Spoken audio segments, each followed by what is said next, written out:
Welcome back. This is Friday Drinks and Sawira Marketplace. And we've got Tendekai Murevesi from Bain Farm Equipment. And she's here to discuss exactly what they do. So, Tendi, thank you very much for coming by. Thank you, and thank you for having me. Yeah, fantastic. So maybe tell us a little bit about Bain and what you guys actually do. All right. So William Bain and Company Holdings is a manufacturer of farming, mining, and construction equipment. And while we lead more to the farming equipment, we are bigger in that sector. So your farming, mining, construction equipment. And we have our Bain-born brands. That would be your SPC and BMD implements. So when you think implements, you're thinking your plows, disc harrows. Are you talking the same language? Yeah. Plows, he has no idea harrows. what you're talking about, but you'll unpack it first. But yeah, farming implements. And we are in partnership with some global leaders like Iveco and New Holland. So we do import some of our things such as tractors and combines, the bigger machinery. Okay. And yeah, so in a nutshell, we specialize in farming. So it's farm equipment from the small scale right through to the larger farmers. Yes. Yeah. So your small scale to your commercial farmers. Commercial farmers. Okay. So let's start with the small scale. What are the prices like? And if I'm in the diaspora and I want to buy something for my tete and gutu, what am I looking at and how easy is it to get that equipment to her? All right. So we have on the smaller things, that would be your implements. So these are the cheaper things. Your plows would probably be 6,000 depending on the specs that are on your plows. You've got your bigger things, your tractors. Those are on the pricier side of things. So tractors, you're looking from things ranging from about 16K to 26K. Mm-hmm. So obviously we don't expect you to pay this upfront because that is quite a lot of money. Mm-hmm. We have in-house financing. So we work with banks like EcoBank, CBZ, and depending on which one you do then choose to work with, buying your equipment, you can get a credit negotiated. Okay. So you'd probably have, say, 30% down payment and then the rest negotiated to pay over time. And what's the tenure like? The tenure, well, it depends which bank you do then pick from our in-house financing. So if you're looking to probably buy a relative or you are farming, but you happen to live in the diaspora, you have access to us through Sawira Marketplace UK and you can finance through the banks and get your tractors and we can deliver as well to you. Sounds great, and it's something that I know a lot of the guys in the diaspora will be looking at. And in terms of warranties and that sort of thing, is your equipment reliable? What would you say? I would say our equipment is reliable. We have built Bane over 100 years. So William Bain has been around since 1922. So it's over 100 years old, way older than I am or anyone in the room, or way older than we are. So over the years, we've built a reliable, trustworthy brand and a legacy, essentially. So we have reliable equipment, high quality as well. And it's something that has been passed from generation to generation. So think grandfather to father to son to grandson and so forth. Okay, fantastic. And your distribution network, where do we actually find you in Zimbabwe? We know we can find you on the marketplace online, but in Zimbabwe, where are your distribution network? All right, so in Zimbabwe, you can find our headquarters in Harare, Workington. That is 35 Douglas Road. Okay. That is where we're located. We do have a couple of branches around Zimbabwe in different cities. We have in Chinoi, Marondera, Mutare, Blawayo, Mutare. I've mentioned Mutare. Yeah. Triangle as well. Okay. So quite widespread around Alright. the country. Yeah, that should be useful. What are your thoughts? Yeah. So you sound like you tend to focus more based on the numbers that you've spoken to on the bigger commercial farms. Are you seeing a lot of activity in that space post, because I think before land reform 25 years ago, the large commercial farmers dominated that space. But since then, like if you think about tobacco, for example, you've got 120,000 small scale growers and, they're doing phenomenally well. How big do you reckon the market is in the commercial farming space, and how are you seeing a lot of smaller farmers transition as they succeed from being small scale farmers to being larger scale farmers? I would say we are seeing a lot of small scale farmers growing into the commercial farmers that we are talking about at the moment. And I think it does come down to the investments you make in your projects. So we're trying to facilitate that. So you're starting off small, you want to invest in the high quality equipment, something efficient. And just like that, you grow. So we are seeing growth over the years from the farmers that do start off small scale with us. And yeah, we are seeing them grow into commercial farmers. And we actually get to see this in person because we have a great after sales team. So say you need repairs for your tractor or servicing, we do farm visits occasionally and we get to actually see what they're doing and how much they are growing. So it's not just something we'd see, say, in the books or something. We're told it's things that we actually get to see, and we see the progress over the years. Yeah, that's fantastic. So we will know Zia's succeeding if he becomes one of your customers and starts buying some of your pieces. Yeah, soon enough. And he's so welcome to. And looking into the future, where do you see Bain going, and what more can we expect from you guys? Well, our main mission is to lead in the manufacturing, importation, and distribution of farming equipment. And over the years, maybe say in a decade or so, we do hope to grow to a point where we're basically the backbone of Africa's productivity, because we want to be enablers of productivity. We want to get to a point where we even export to other African countries, because at the moment we are only serving Zimbabwe, and we want to see areas like agriculture grow, because there is so much potential for agriculture in Zimbabwe, in Africa in general, and we want people to invest more in productive sectors like agriculture. So we do hope to expand across Africa. Okay, just maybe think of another question around, do you guys actually manufacture your own farm equipment, or these are imported? Well, it's a mix of both. Okay. We have some imported equipment. So that would be from our partners that I mentioned earlier, Iveco and New Holland. So you'd see our tractors, our combines, balers, bigger machines. Those are imported from New Holland, Iveco. And we have our own locally manufactured implements, Okay. your SPC and BMD implements that we manufacture in Harare. We actually have a workshop in Workington.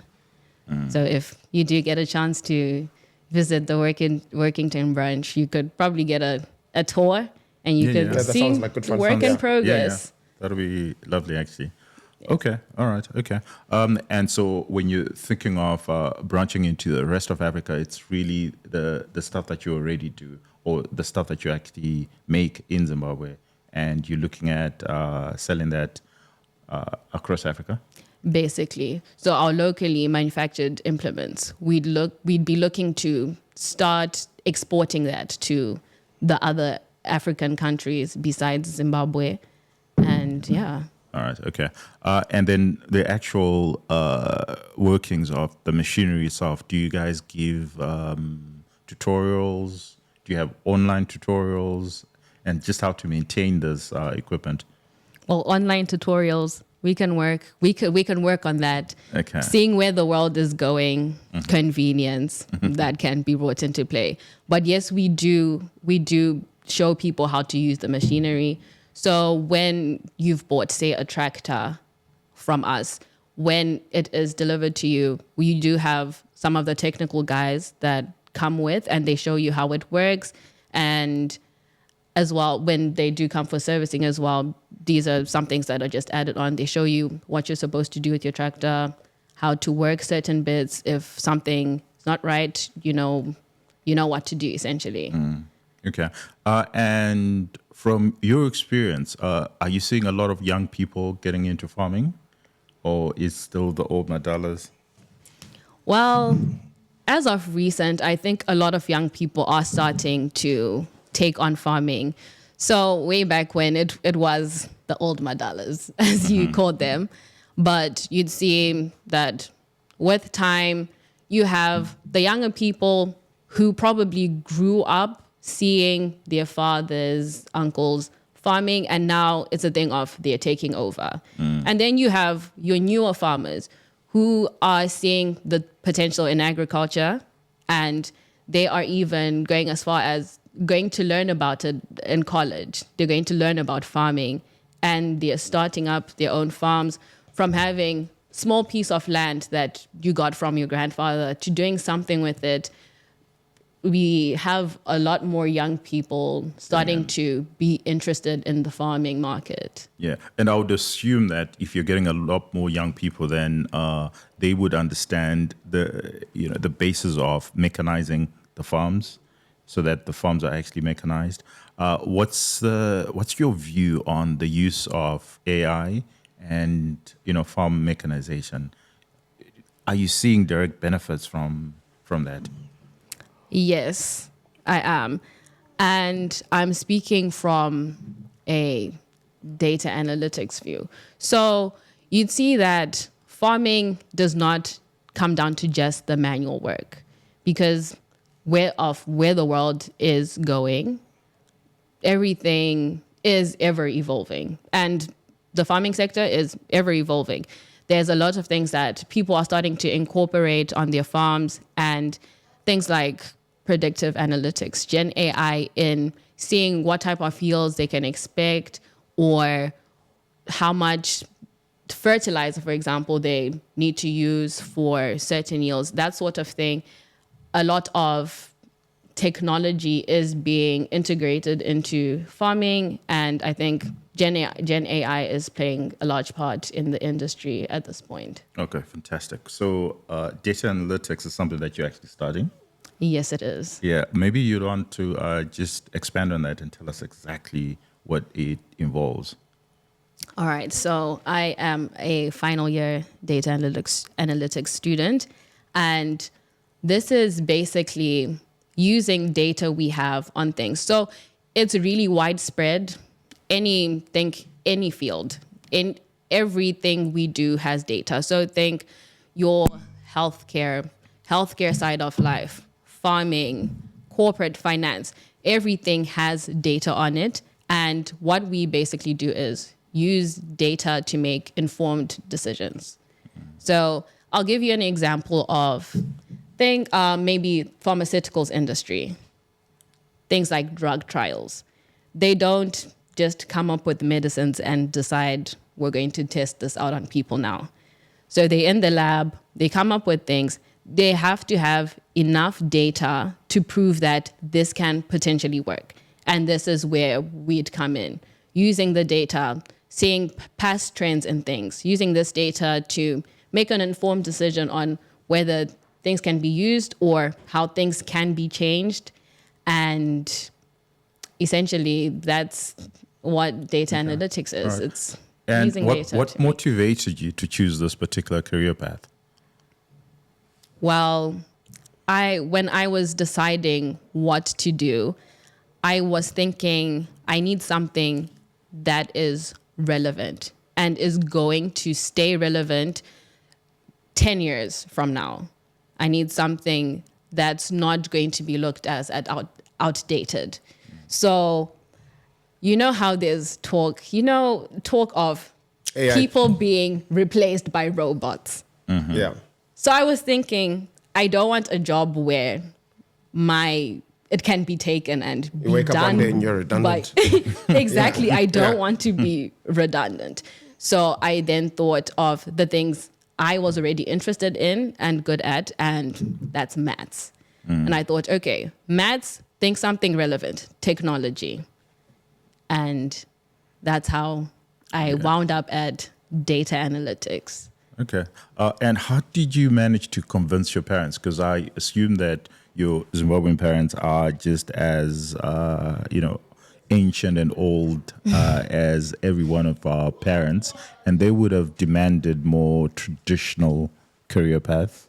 How did you manage that to let them buy into this idea that data analytics was probably the best path for you? Well, I actually did not have to do much convincing. My mother was very open to me choosing what I want to do. So as much as she would give me advice on a path to take, she never gave me a path where I had to strictly stick to that. So I was open to exploring things and doing whatever it is I was interested in. And I did have a lot of encouragement because she too saw how the world is evolving, and she thought, okay, this is relevant. And actually at some point, she did try to drive me in that direction a little earlier on before I came to this decision, probably in high school. She would drive me to doing more of your IT computer science subjects. And back then I wasn't really for it because I think surely that's hard. And I definitely just skip over that. And yeah, when I ended up thinking more into the future, I then was thinking, okay, this is actually not such a bad idea. And when I proposed it, my mother was on the same thing. Fantastic. Really. And how did you end up choosing the UK? So once you finished A levels and you're in Zimbabwe and you're thinking about, which country you want to end up in, and you chose the UK, is it for any particular reason? Yes, I did have a few reasons for picking the UK. Firstly, I was looking at rankings of universities for the program that I wanted to do. And a lot of the higher ranked universities in terms of data analytics were here in the UK. So that was the first thing. And then when I was considering which countries to pick, I then was looking at where I'd have opportunities. So that was a thing of when I've studied and when I'm studying, where am I likely to have a lot of opportunities presented to me? And the UK was on that list. So something that's is of interest to us that we are keenly aware of and we follow is just the Gen Z, especially from Zimbabwe, and how that's evolving, how that generation is evolving in terms of their interests, in terms of where they see their lives going. Could you maybe explain to us, as a Gen Z, as a Zimbabwean Gen Z in the UK, and with your peers, how do you guys see Zimbabwe, and where do you see Zimbabwe evolving to? Okay. Well, at the moment, there is a lot of talk of who's going home, who's thinking of staying here when we're all done. And most times you'd find that people do want to go back home. No one is thinking of being here long term. But they then think of, is there going to be something for me to do when I go back? Am I going back to something, or am I essentially just going home? So now it's a thing of a lot of people my age are trying to get as much exposure as they can whilst they're here, gain a lot of insight on things, and hopefully they can take these things back home and see our country grow from that. Okay, great. And what are 2-3 things that you've picked up from the UK that you think are relevant in Zimbabwe? That is a great Sorry question. to put you on the spot. You're quite on Because the spot. ndosaka tiri kubhadhara mari dzakawanda kuti munatsoziva kuti chii chiri kuitika munyika umo that you can actually take back home. Okay, I'd say the general system of how things work here, they don't stick to the traditional. So I'd say innovation is a big thing here. They are not strictly following traditions or just how things have always been done. And I think that's something we could take back home, because you'd find that in a lot of setups, people are used to just sticking to what they've always known or what they've been taught. There is never really innovation around finding a new way to do things, or maybe there's even a quicker, more efficient way to do things. People stick to the norms, the traditional. So I definitely say stepping out the box in terms of innovation is one of the things I have picked up from being here. People come up with new ideas and they're not afraid to voice that out. So that is the second thing, sharing ideas. Most times you'd find people shy away from saying what they're thinking because maybe they're younger or they're just not in a top position to voice out what they really think about things. So that also stems back to the thing of sticking to the norms. So you get to a place and you think, my manager does this like this, so that's what I've been taught, that's what I need to stick to. Maybe you have a better idea of how you could do something. So it won't be a thing of opposing, it's just suggesting new ideas. And I feel a lot of people back home would be afraid to do that. So as much as respect is a thing that should be in place in a corporate environment, I'd say, people should not be afraid to speak up and bring new ideas into place. So the culture is different, basically. Essentially. Okay, great answer. With that, Tendekai, thank you very much for joining us, and we wish you all the best at Bain and Company and also in your career. Thank you so much for having me. It's been an honor. Pleasure. Cheers to everybody watching. This is Friday Drinks and the Marketplace. Cheers.